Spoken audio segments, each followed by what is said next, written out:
à Monsieur Philippe Brun pour le groupe socialiste et apparenté.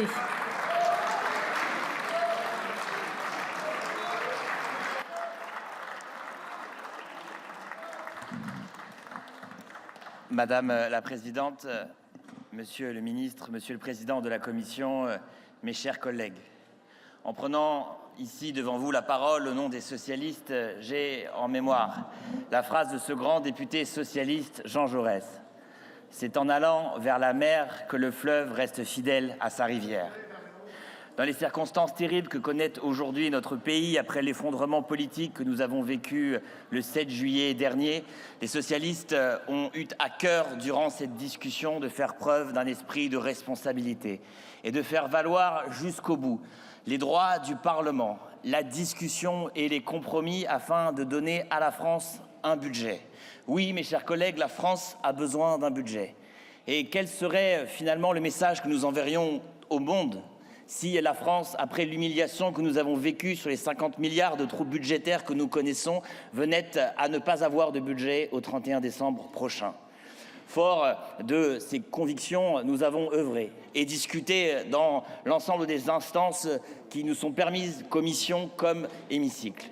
Et dans ces instances, il ne s'est trouvé aucune autre majorité que celle qui dit avec force sur l'ensemble des bancs de cet hémicycle, une autre majorité qui nous dise autre chose qu'il faut, oui, répartir mieux l'effort en faveur de ceux qui n'ont que leur travail pour vivre. Et c'est ainsi que les socialistes ont contribué de manière décisive à détaxer ceux qui n'ont que leur travail pour vivre, détaxer les classes populaires et les classes moyennes et mieux répartir l'effort envers ceux qui sont les plus riches, envers les grandes entreprises, envers le monde financier, les marchés de l'énergie, envers ceux qui finalement ont les moyens de contribuer à ce redressement des finances publiques. J'ai la fierté, mes chers collègues, de voir que 82 amendements socialistes ont été adoptés. Nous sommes le groupe qui a fait le plus adopter d'amendements sur ce projet de loi de finances. Quelle est la philosophie de ce que nous avons adopté? D'abord redonner du pouvoir d'achat aux Français. Et c'est ce que nous avons fait en notamment défiscalisant la pension alimentaire pour les familles monoparentales et le parent qui la reçoit, en créant avec Guillaume Garot et Dominique Potier un congé pour les exploitants agricoles afin que ces derniers puissent bénéficier d'un répit, en travaillant également, grâce à Iñaki Eschanitz, à la détaxation des indemnités que perçoivent les agriculteurs après avoir dû faire l'abattage de leur élevage pour des raisons sanitaires.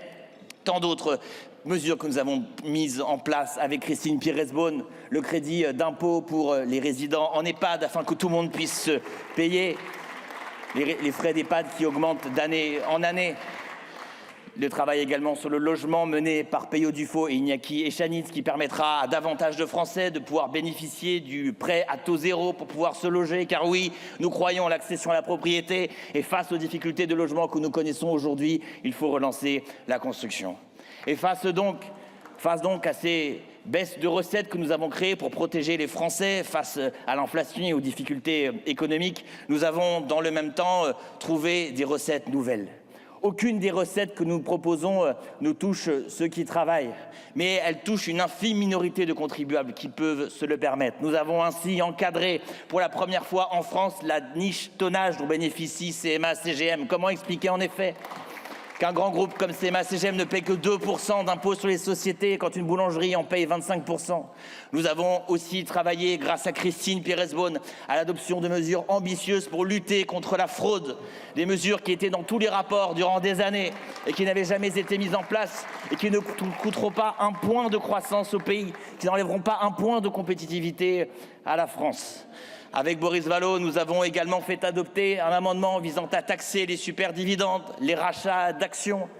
Et avec Olivier Faure également œuvré pour davantage de justice fiscale en augmentant le taux de la taxe sur les transactions financières. Mes chers collègues, évidemment, ce budget est insatisfaisant par beaucoup d'aspects.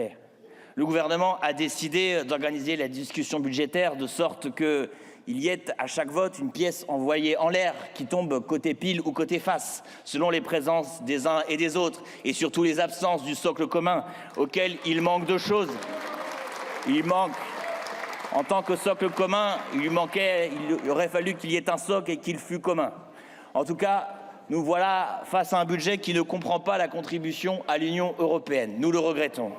Et nous avons demandé des secondes délibérations qui ont malheureusement été refusées par ce bloc dit central et qui nous auraient permis de voter un budget comprenant cette contribution essentielle à l'Union européenne. Nous voulons redire ici à quel point cela est important pour nous. Les socialistes ont le goût de la vérité. Le goût de la vérité n'empêche pas de prendre parti. Nous voterons donc pour ce budget. Merci, Monsieur Brun. Merci. La parole est à Madame Véronique Louwagie pour le groupe de la droite républicaine.